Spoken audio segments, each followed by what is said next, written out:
യേശുവെ സ്തുതി, യേശുവെ നന്ദി. പ്രിയ മാതാപിതാക്കളെ, സഹോദരി സഹോദരന്മാരെ, ഇന്ന് നമ്മൾ കേൾക്കുന്ന വചനഭാഗം ഉൽപ്പത്തി പുസ്തകം അധ്യായം 17. പരിച്ഛേദനം.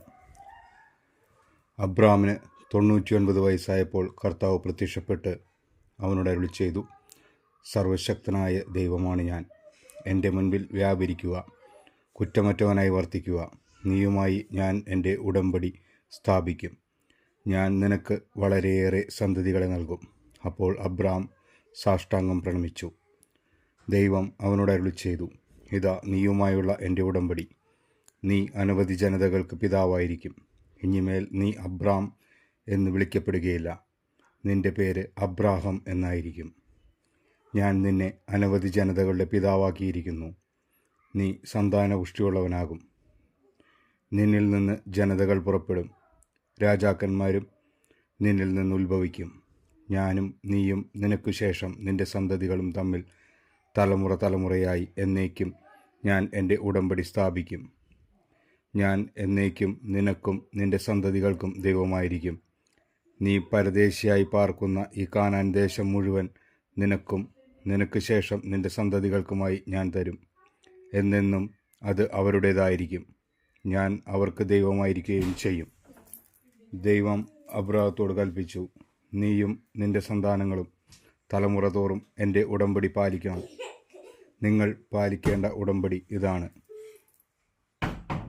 നിങ്ങളിൽ പുരുഷന്മാരെല്ലാവരും പരിച്ഛേദനം ചെയ്യണം. നിങ്ങൾ അഗ്രചർമ്മം ഛേദിക്കണം. ഞാനും നിങ്ങളുമായുള്ള ഉടമ്പടിയുടെ അടയാളമായിരിക്കും അത്. നിങ്ങളിൽ 8 ദിവസം പ്രായമായ ആൺകുട്ടിക്ക് പരിച്ഛേദനം ചെയ്യണം. നിന്റെ വീട്ടിൽ പിറന്നവനോ നിന്റെ സന്താനങ്ങളിൽ പെടാത്ത വിലയ്ക്ക് വാങ്ങിയ പരദേശിയോ ആകട്ടെ, തലമുറ തോറും എല്ലാ പുരുഷന്മാർക്കും പരിച്ഛേദനം ചെയ്യണം.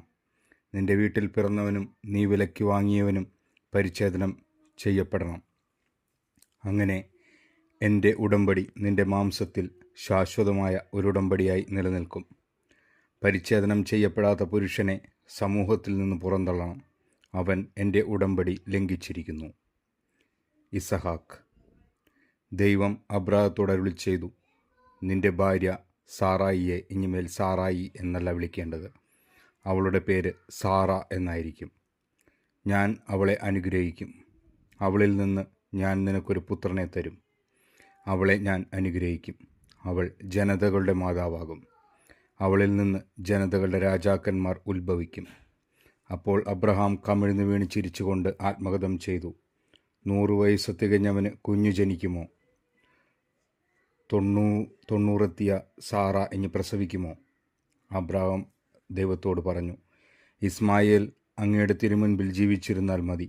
ദൈവം അരുളി ചെയ്തു, നിന്റെ ഭാര്യ സാറ തന്നെ നിനക്കൊരു പുത്രനെ പ്രസവിക്കും. നീ അവനെ ഇസഹാക്ക് എന്ന് വിളിക്കണം. അവനുമായും അവൻ്റെ സന്തതികളുമായും ഞാൻ നിത്യമായ ഒരു ഉടമ്പടി സ്ഥാപിക്കും. ഇസ്മായേലിന് വേണ്ടിയുള്ള നിന്റെ പ്രാർത്ഥനയും ഞാൻ ചെവിക്കൊണ്ടിരിക്കുന്നു. ഞാൻ അവനെ അനുഗ്രഹിച്ചിരിക്കുന്നു. ഞാൻ അവനെ സന്താനപുഷ്ടിയുള്ളവനാക്കി അവൻ്റെ സന്തതികളെ വർദ്ധിപ്പിക്കും. അവൻ 12 രാജാക്കന്മാർക്ക് പിതാവായിരിക്കും. അവനിൽ നിന്ന് ഞാനൊരു വലിയ ജനതയെ പുറപ്പെടുവിക്കും. എന്നാൽ സാറായിൽ നിന്ന് അടുത്ത വർഷം ഈ സമയത്ത് നിനക്ക് ജനിക്കാൻ പോകുന്ന ഇസഹാക്കുമായിട്ടാണ് എൻ്റെ ഉടമ്പടി ഞാൻ സ്ഥാപിക്കുക. അബ്രാഹത്തോട് സംസാരിച്ചു കഴിഞ്ഞ ശേഷം ദൈവം അവനെ വിട്ടുപോയി. ദൈവം കൽപ്പിച്ചതുപോലെ ആ ദിവസം തന്നെ അബ്രാം മകൻ ഇസ്മായേലിനെയും തൻ്റെ വീട്ടിൽ പിറന്നവരെയും താൻ വില കൊടുത്തു വാങ്ങിയവരുമായ സകല പുരുഷന്മാരെയും പരിച്ഛേദനം ചെയ്തു. പരിച്ഛേദന സമയത്ത് അബ്രാഹത്തിന് 99 വയസ്സും ഇസ്മായേലിന് 13 വയസ്സും ഉണ്ടായിരുന്നു. അന്ന് തന്നെ അബ്രാഹവും മകൻ ഇസ്മായേലും പരിച്ഛേദനം ചെയ്യപ്പെട്ടു. അബ്രാഹത്തിൻ്റെ വീട്ടിലെ എല്ലാ പുരുഷന്മാരും വീട്ടിൽ പിറന്ന പരദേശികളിൽ നിന്ന് വിലയ്ക്ക് വാങ്ങിയവരുമായ എല്ലാവരും അവനോടൊപ്പം പരിച്ഛേദനം ചെയ്യപ്പെട്ടു. നമ്മുടെ കർത്താവായ ദൈവത്തിന് സ്തുതി. ഈ തിരുവചനം നമ്മുടെ ജീവിതത്തിൽ സന്തോഷവും സമാധാനവും ഐശ്വര്യവും കൊണ്ടുവരട്ടെ. ആമേൻ.